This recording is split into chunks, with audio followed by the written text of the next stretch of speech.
इशारा आपने बहुत कुछ किया। जी बिल्कुल, सारा है ही, काफी है सर।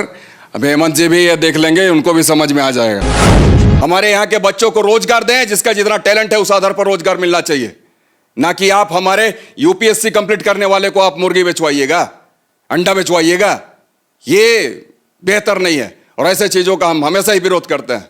आपके साथ थे तब भी हम कहते थे कि खतियान आधारित स्थान नीति नियोजन नीति बनना चाहिए, और अभी भी हम कहते हैं कि खतियान के आधार पर स्थान नीति और नियोजन नीति का निर्धारण करें, अन्यथा आपको यहाँ की जनता कभी माफ नहीं करेगी।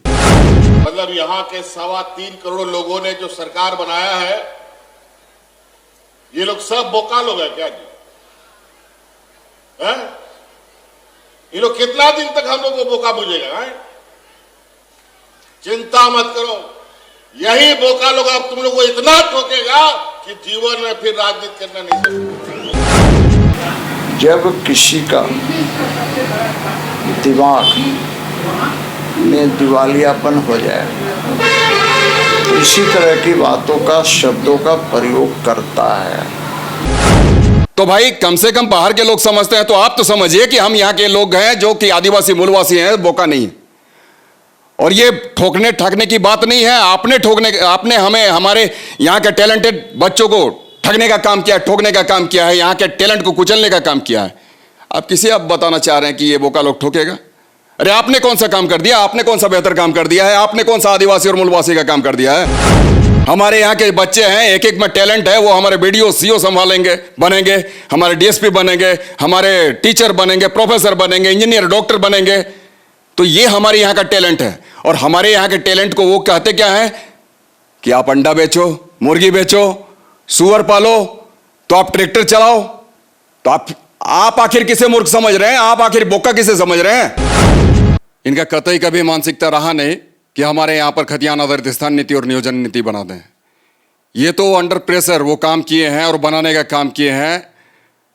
उनकी मानसिकता सही नहीं थी, जिसका ये परिणाम है कि आज तक इन 3 वर्षों में उन्होंने कभी एक नौकरी दिया नहीं। नमस्कार, एसएमपी न्यूज में आप सभी का स्वागत है।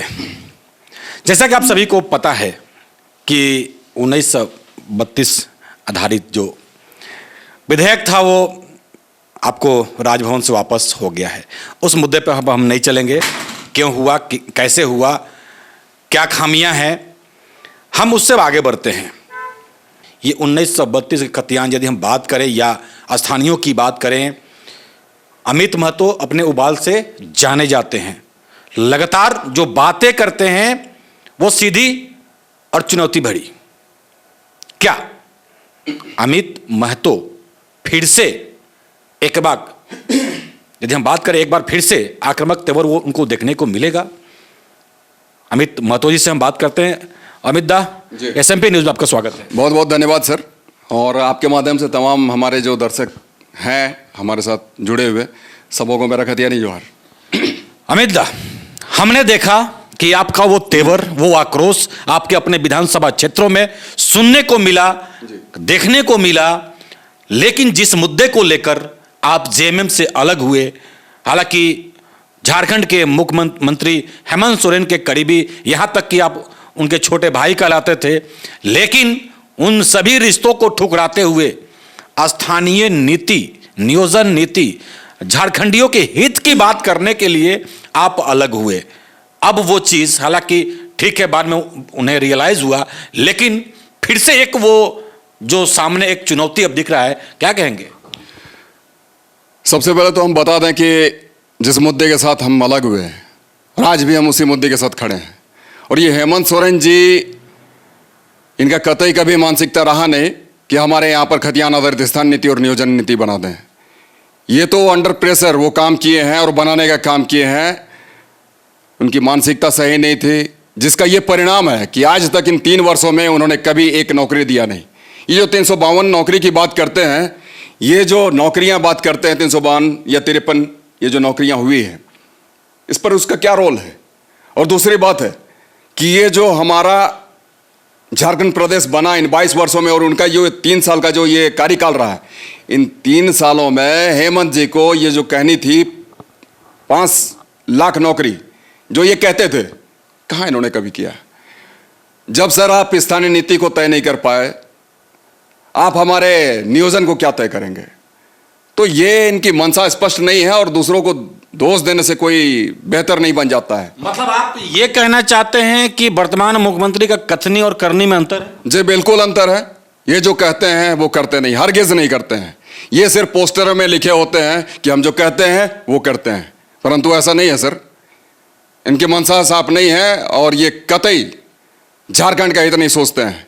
ये सिर्फ और सिर्फ आज के समय में इन 3 वर्षों में लोगों को गुमराह करने का काम किए हैं। ये जो आदिवासी मूलवासी की बात करते हैं, ये आदिवासी मूलवासी के हितैषी बनने का काम करते हैं, ये ढोंग रचते हैं।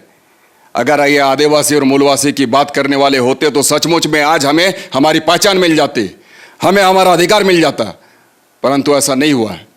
ये सिर्फ भाषणों में अपना लाते हैं कि आदिवासी मूलवासी की सरकार है और ऐसे लोग जो मनु मानसिकता वाले लोग हैं, मनुवादी लोग हैं, ये भारतीय जनता पार्टी को कहते हैं कि ये सरकार को चलने नहीं देते हैं।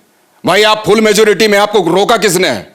आप कोई भी नीति नियम बनाने के लिए आप काफी हैं, परंतु ऐसा नहीं है। इनके मंशा नहीं है कि हमारा झारखंड विकास करे, आदिवासी मूलवासी का विकास हो, ये नहीं चाहते हैं। आपने अभी बीच में आज से 2 दिन पहले यदि हम बात करें, वहाँ से एक भाषण के दौरान उन्होंने कहा कि पता नहीं कौन क्या है, हालांकि शब्दों की यदि हम बात करें मुख्यमंत्री का, तो उन्होंने कहा कि यही बोका लोग ठोकेगा कि राजनीति करना आप भूल जाओगे। ये हम थोड़ा मामला नहीं समझ में आ रहा है, कौन बोका है, क्या है?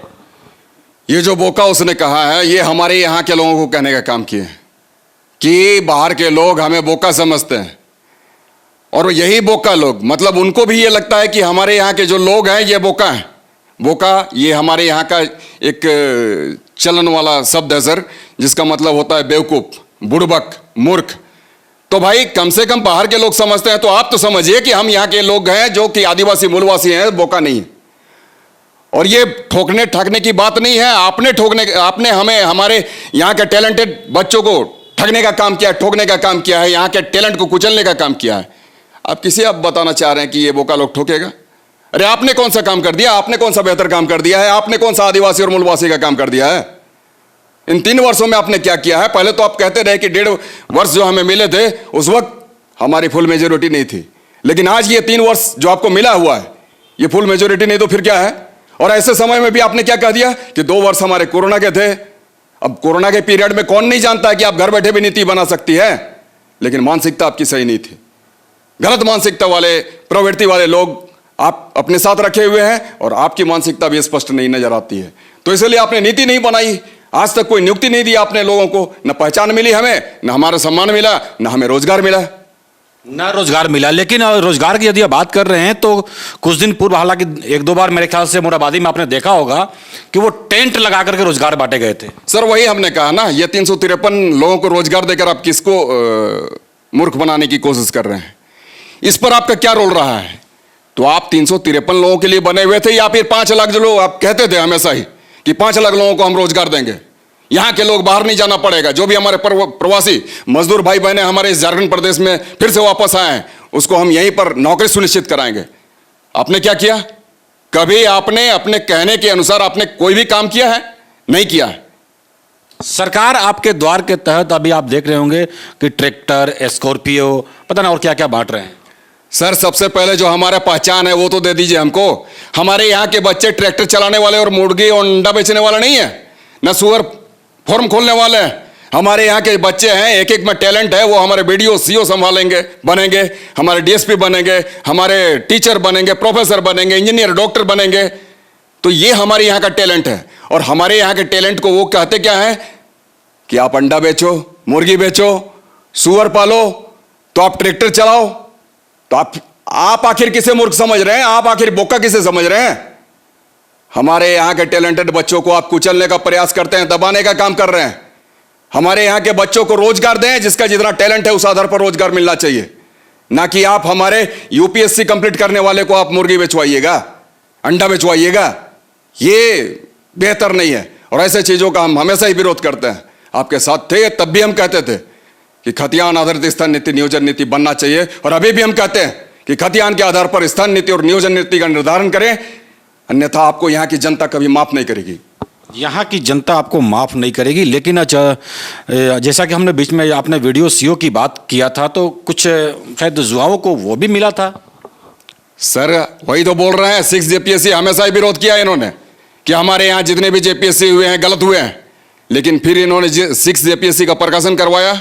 उसके बाद इन्होंने कहा कि 7वीं 8वीं 9वीं 10वीं में हम इसको बेहतर बना देंगे। जेपीएससी का कौन था चेयरमैन, कहाँ का था, आप किसे रखे हुए थे? जेएसएससी का चेयरमैन कौन था, आपने कहा किसे रखा हुआ था? जेक बोर्ड का अध्यक्ष कौन था, किसे रखा हुआ था? आपके जो यहाँ एजी है, एजी किसे रखा हुआ है आपने? तो सर हमारे यहाँ के लोग वैसे ओहदों पर बैठेंगे, बेहतर जगहों पर बैठेंगे, तब तो हमारे झारखंड को संचालित करेंगे। मेरा यह मानना है कि हमारे थाने को भी संचालित करने वाला हमारा आदिवासी मूलवासी खतियानी होगा।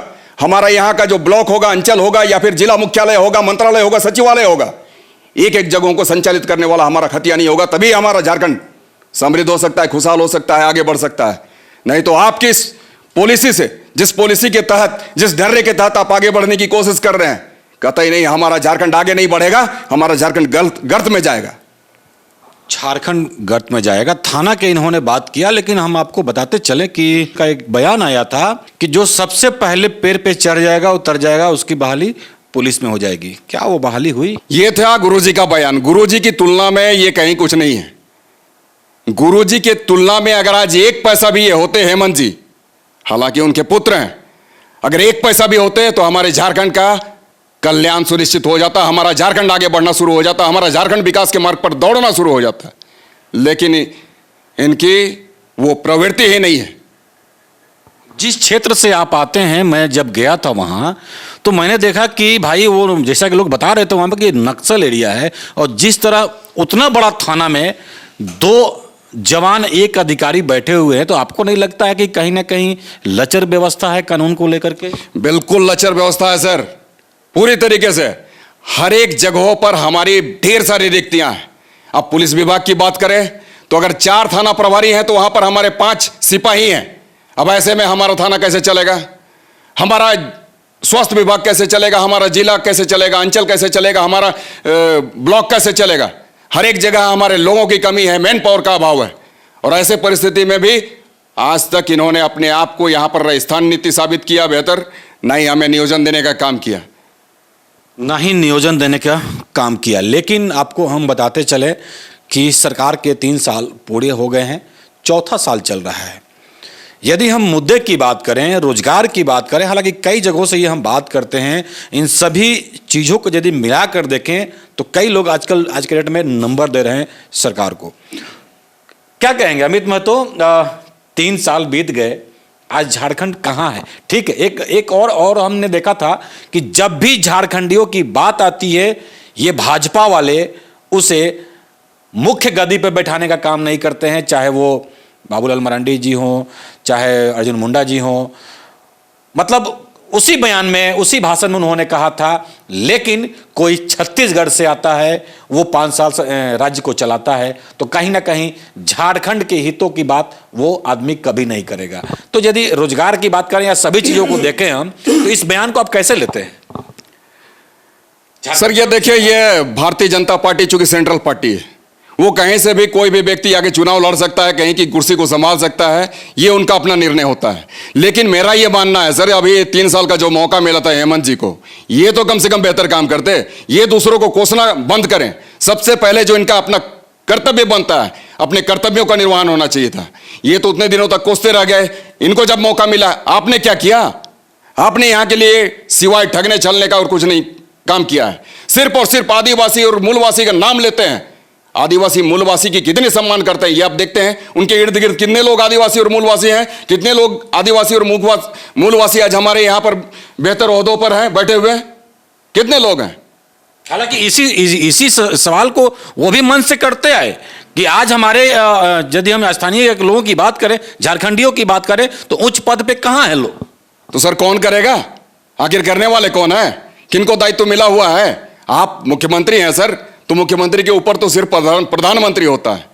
तो फिर आपको मुख्यमंत्री, आपको राज्य संभालने हैं। आप राज्य को कैसे संचालित करना है, विधि व्यवस्था कैसे बहाल करनी है, हम विधि व्यवस्था से बात कर लेते हैं। आज हमारे यहाँ की जो कानून व्यवस्था है पूरी तरीके से लचर हो चुकी है, पूरी तरीके से ध्वस्त हो चली है। आज हमारे यहां पर क्या है, किसी भी थाने में चले जाइए सर, बगैर पैसे एफआईआर नहीं होता है। अब क्या करेगा, विक्टिम का क्या होगा, और जो गुनहगार है उसके साथ पुलिस मिलीभगत करके पैसे कमा रही है। तो आज तो स्थिति यह है, हमारे इस सरकार का आखिर कौन सा नियंत्रण है, कैसा नियंत्रण है, कहीं पर कोई अंकुश नहीं है। कानून की बात की है, आप सरकार की बात की है, पुलिस की बात की है। आप राजधानी रांची में रहते हैं, तकरीबन हमको लगता है 2-3 महीना करीब ऊपर हो गया कि रांची में सिटी एसपी का जो पद है प्रभार पे चल रहा है। यदि आप शहर में जाते होंगे तो जरूर आप देखते होंगे कि क्या कुछ ट्रैफिक की परिस्थिति है। 2.5 साल से ऊपर हो गया, एक क्या सरकार को ये एसपी नहीं मिल रहा है? सारे लोग हैं, लेकिन कहीं ना कहीं इन्हें चाहत है किसी चीज की, और वो चाहत जो पूर्ति करेंगे वैसे ही लोग यहां पर संभालेंगे। आप देख रहे होंगे आज किस तरीके से हमारा झारखंड बदनाम हुआ है। हमारा जो आज झारखंड है बदनाम क्यों हुआ है, चाहे हम पूजा सिंघल की बात करें, प्रेम प्रकाश की बात करें, हम पंकज मिश्रा की बात करें, या फिर और भी जो आपने देखा ईडी के शिकंजे पे जो फंसे हुए हैं। तो हमारे लोग, हमारे यहाँ के जो झारखंड के लोगों को बदनाम किया जा रहा है और झारखंड राज्य को बदनाम किया जा रहा है ऐसे ही लोगों के द्वारा में।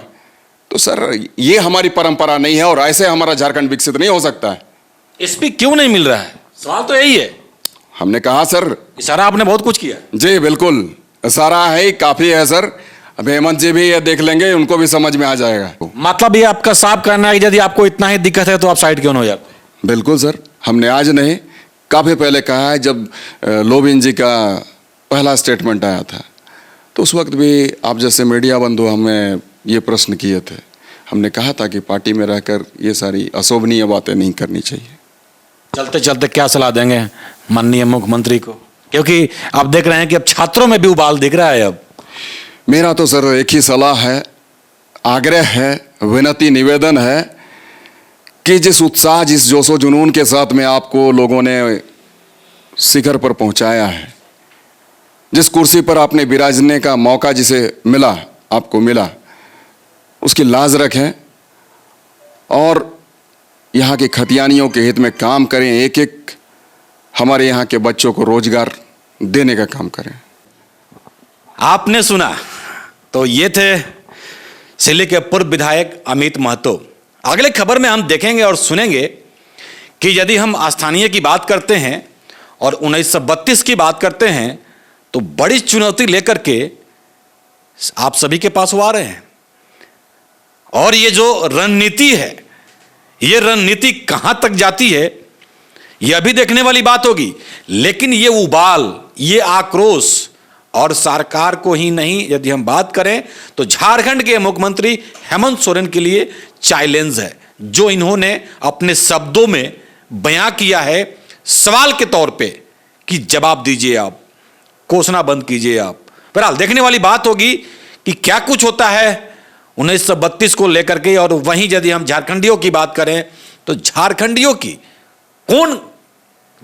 के हित की बात कौन कितना करता है, बात ही करता है या झारखंडियों के लिए कुछ करता भी है, यह भी देखने वाली बात होगी।